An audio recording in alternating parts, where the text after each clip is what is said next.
Hello, my name is Clay McLeod, and welcome to episode 1 of my podcast, ClayDHD. I will situate myself before beginning this podcast. And so I will start by acknowledging that I am a settler living on the traditional unceded territory of the Syilx Okanagan people. But it is also important to acknowledge that I was born in Treaty 8 territory in Alberta and grew up in Treaty 6, 7, and 8 territory in Alberta.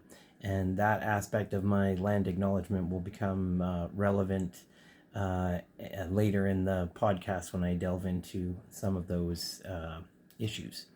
So I wanted to start out by reading a definition of indigenizing and reading a definition of decolonizing, because it is important for educators in 2023 to do both of these things in their classroom. And I am a grade 6 teacher at Spring Valley Middle School, and so these are two things that I consider to be important aspects of my pedagogy and approach to teaching and learning in my classroom. So I'll start with defining decolonization, and I'm getting these definitions from the University of Alberta Center for Teaching and Learning, and it is on a page described in the URL with the word indigenization. So decolonization is the deconstruction of colonial ideologies of the superiority and privilege of Western thought and approaches. It involves dismantling structures that perpetuate the status quo and addressing unbalanced power dynamics. It involves valuing and revitalizing Indigenous knowledge and approaches and weeding out settler biases or assumptions that have impacted Indigenous ways of being. Indigenization is a collaborative process of naturalizing Indigenous intent, interactions, and processes, and making them evident to transform spaces, places, and hearts. Indigenization benefits not only Indigenous students, but all students, teachers, staff members, and community members involved or impacted by indigenization. Indigenization seeks not only relevant programs and support services, but also a fundamental shift in the ways that institutions include Indigenous perspectives, values, and cultural understandings in policies and daily practices, position Indigenous ways of knowing at the heart of the institution, which then informs all the work that we do. And indigenization includes cultural protocols and practices in the operations of our institutions. So I like those two definitions, so I'm going to use them as a bit of a foundation for what I would like to discuss today. So the first thing that I would like to raise or bring into the conversation is about a debate that happened over 500 years ago in Spain in a place called Valladolid.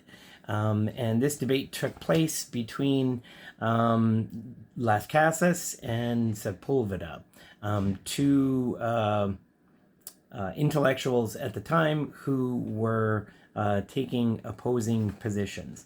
And to me, this debate has continued on into the present day. So it is still, in a way, the debate that is at the heart of colonialism and the way that Indigenous people in Canada have been and continue to be treated.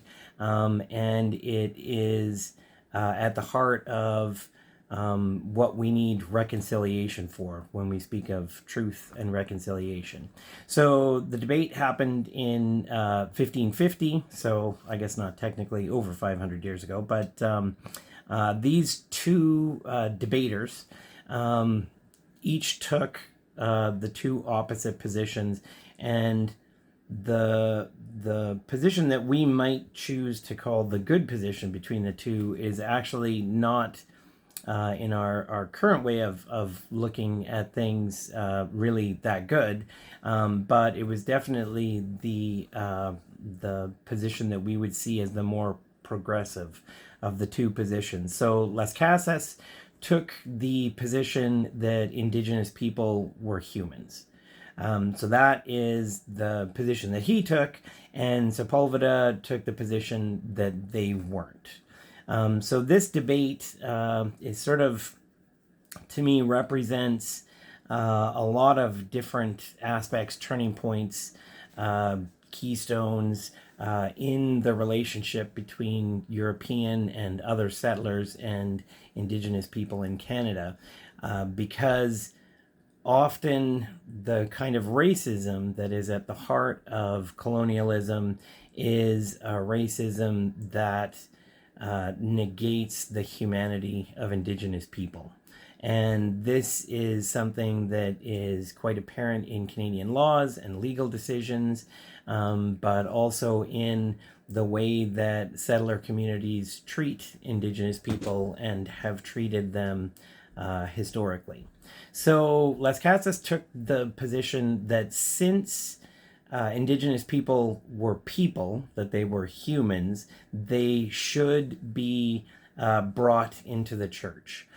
So this is a theologian who is taking the position from a place of care and compassion that for their salvation, they should be shared. It should be shared with them what he saw to be the truth of reality, that one should become Christian and gain salvation that way.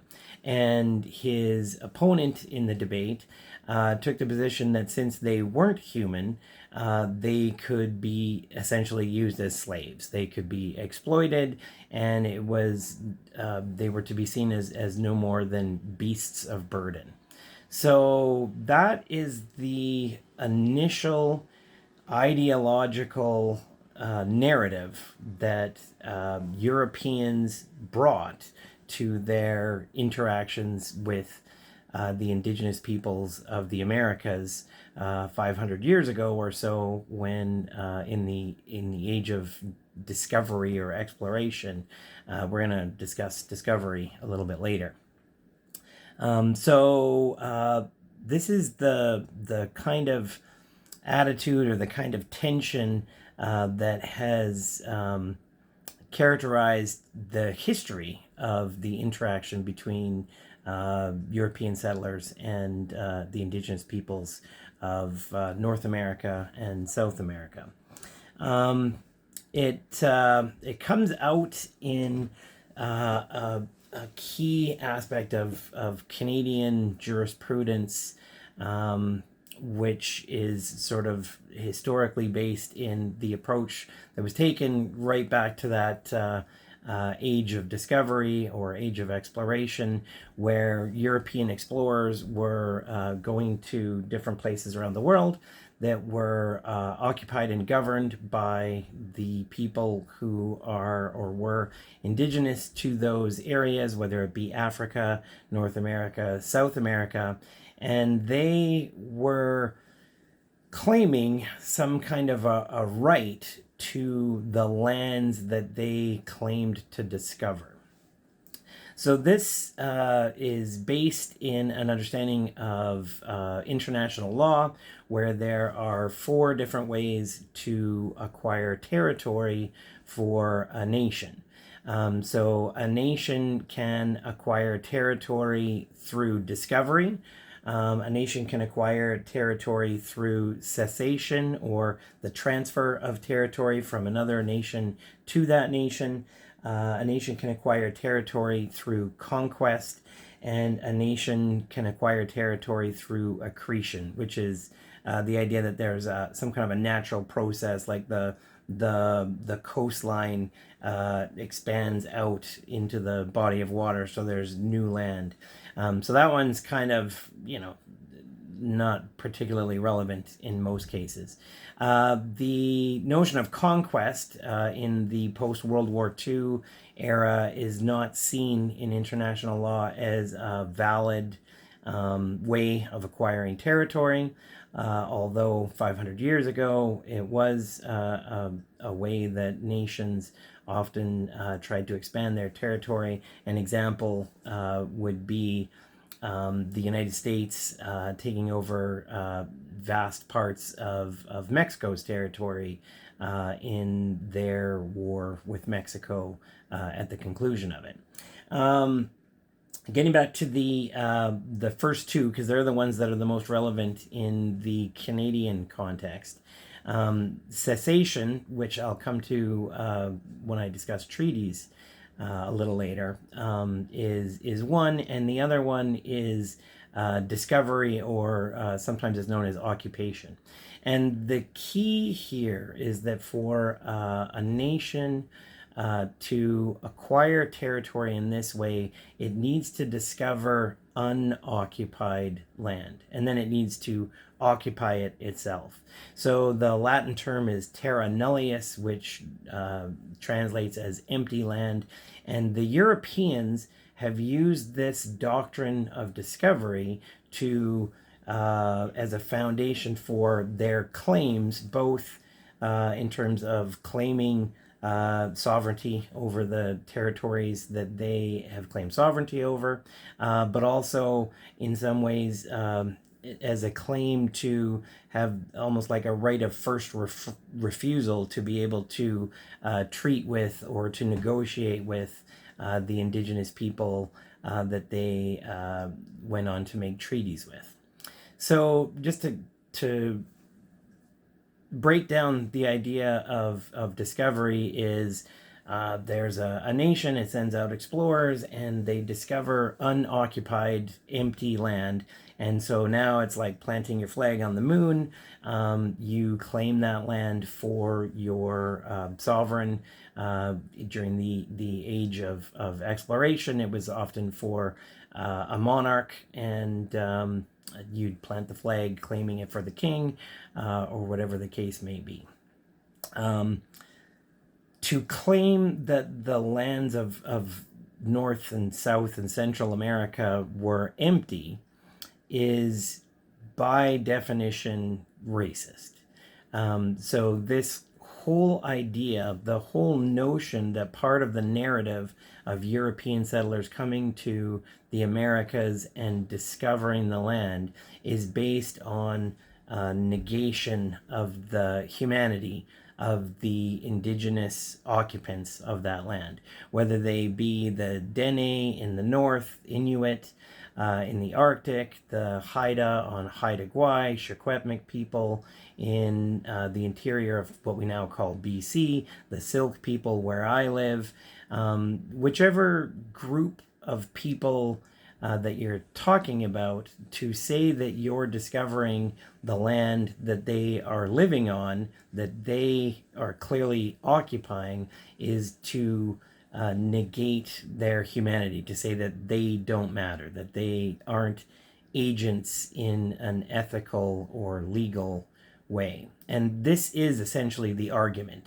that was made by Europeans who came to North and South America and claimed land using the doctrine of discovery to justify or make their claims legitimate.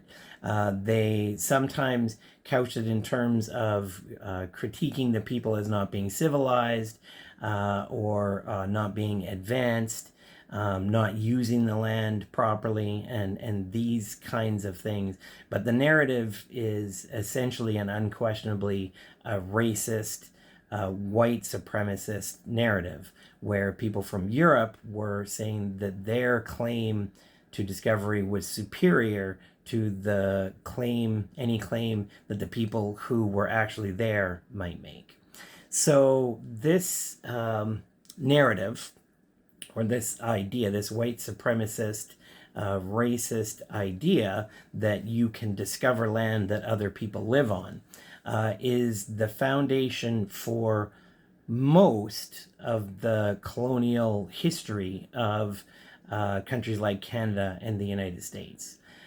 So in Canada, it comes out in two ways. Land acknowledgements in most of BC will often have an acknowledgement of the idea that the land is unceded. So, for instance, we say often that it's the traditional unceded territory of the Silk people that I am living and working on, in terms of land acknowledgements that people often make in this area.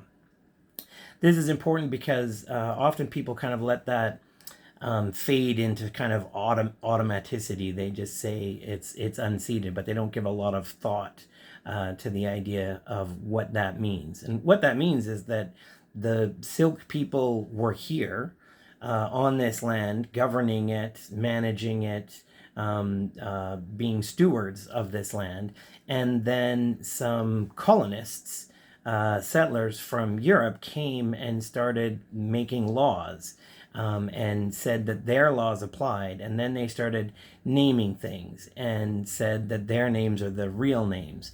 And so we come through that process to 2023, and I live in the province of British Columbia in the country of Canada in a municipality called Kelowna, and there are 3 levels of government that have laws that the courts in place see as legitimate laws that govern life in this territory.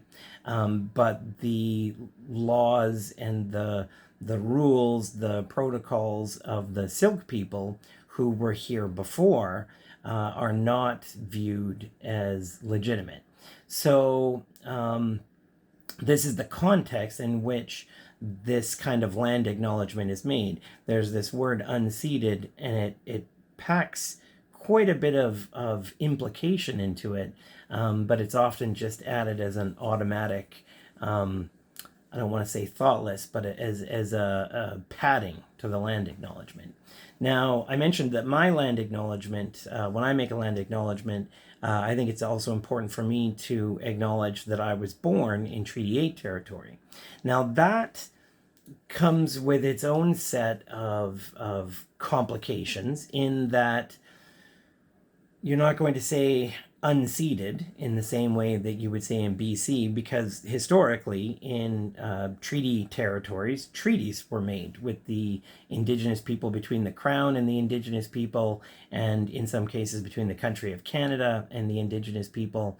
And in British Columbia, for instance, in the area I live in, there weren't treaties like that made with the Indigenous people.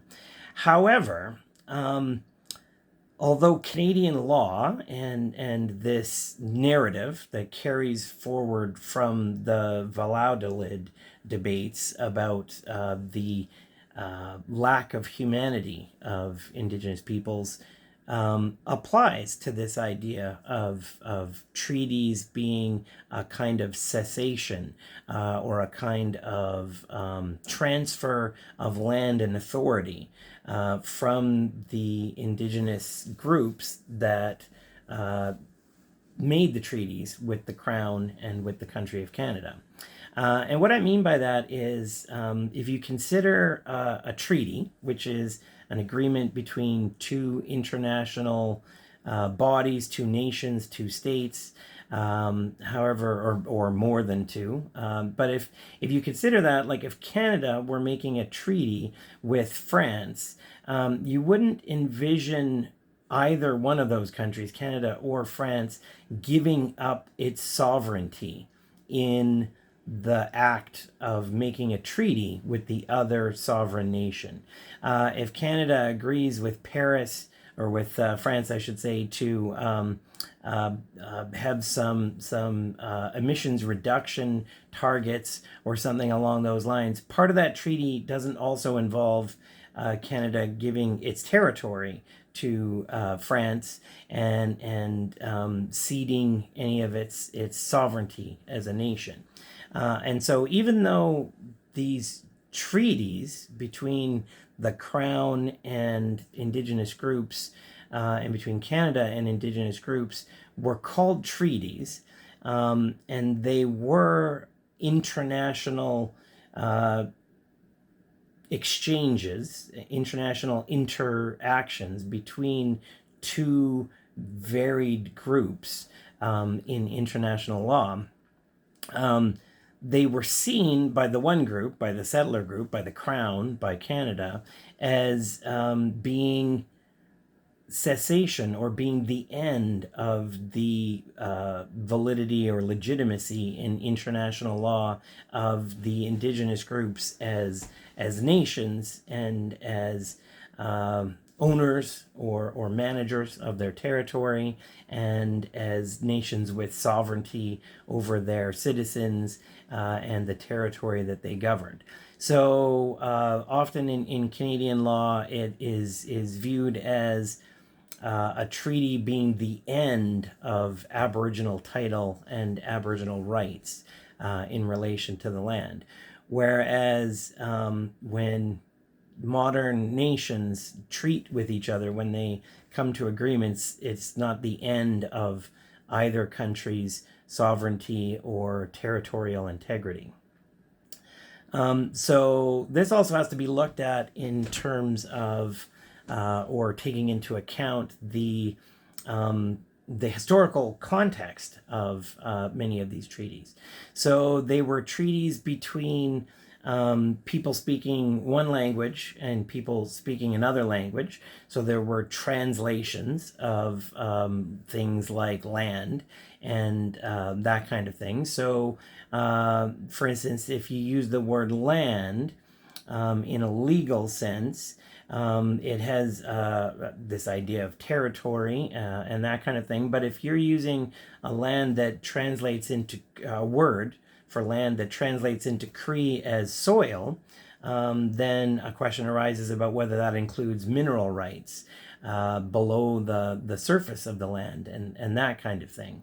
There's also the question of whether in a certain cultural framework, there is even the ability to transfer land in any kind of a permanent way, especially when people view their land as something that is intertwined with their culture, and they view their stewardship of that land as an obligation that is not something that they could extinguish, which is a word that is often used in Canadian law.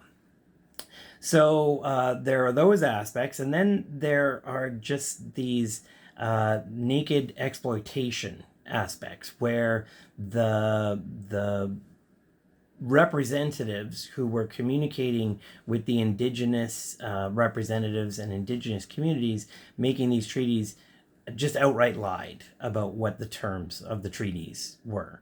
And they would just get the people signing the treaties to put their X there, and often the account of what was explained to the indigenous people signing the treaty is not consistent with the actual words that were in the treaty.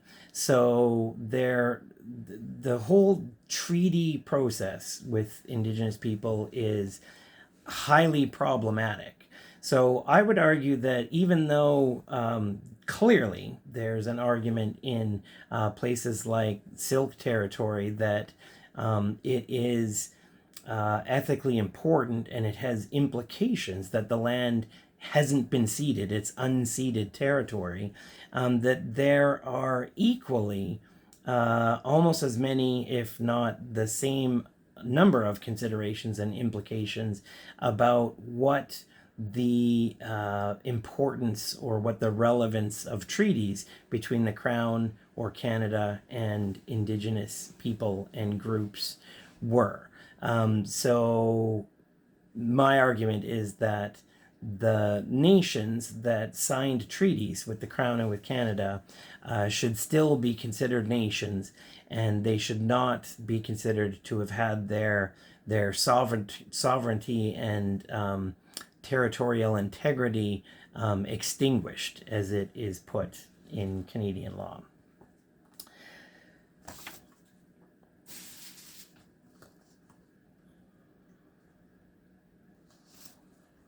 So I think the important thing that I wanted to really emphasize in bringing it back from this discussion of unceded territory versus territory where there are treaties between the Crown and the country of Canada and Indigenous inhabitants and Indigenous communities is to decolonize, or to, as the definition that I shared earlier put it, to dismantle these kinds of white supremacist structures that perpetuate the status quo, that perpetuate colonialism or the mistreatment, the unfair treatment of Indigenous people and nations. To decolonize those ideas requires us to look at the foundations of these ideas. So if the idea is that a treaty extinguished Indigenous sovereignty and Indigenous territorial integrity, we need to question that. We need to interrogate that claim.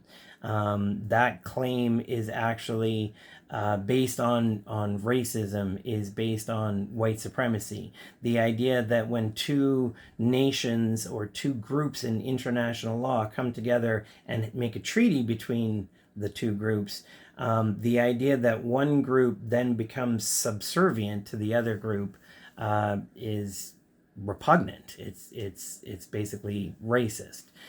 So we should be interrogating that idea when it comes to looking at Indigenous territories that are under the umbrella of treaties. And similarly, when we're looking at territory that is unceded, like the Okanagan Silk territory, we should also be interrogating the doctrine of discovery, essentially.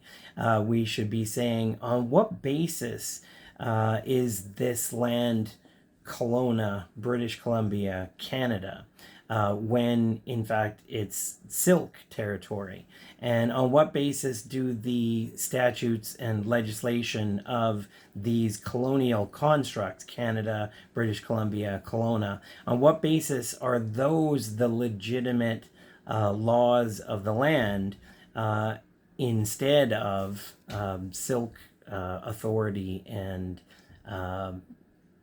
sovereignty, management, stewardship, those kinds of things? So my essential argument is that to properly decolonize and to open the door for the indigenization of educational spaces, of the curriculum, of teaching and learning in the classroom, one needs to have this critical lens and to interrogate these cultural narratives, these invasive ideas that at the heart, at their foundation, go all the way back to the debates between Las Casas and Sepulveda, where the argument was, are Indigenous people humans, or are Indigenous people not human? And so we need to unpack and challenge and subvert all of those ideas and narratives in order to properly decolonize our minds and our learning spaces, and to make room for the indigenization of our learning spaces and our minds.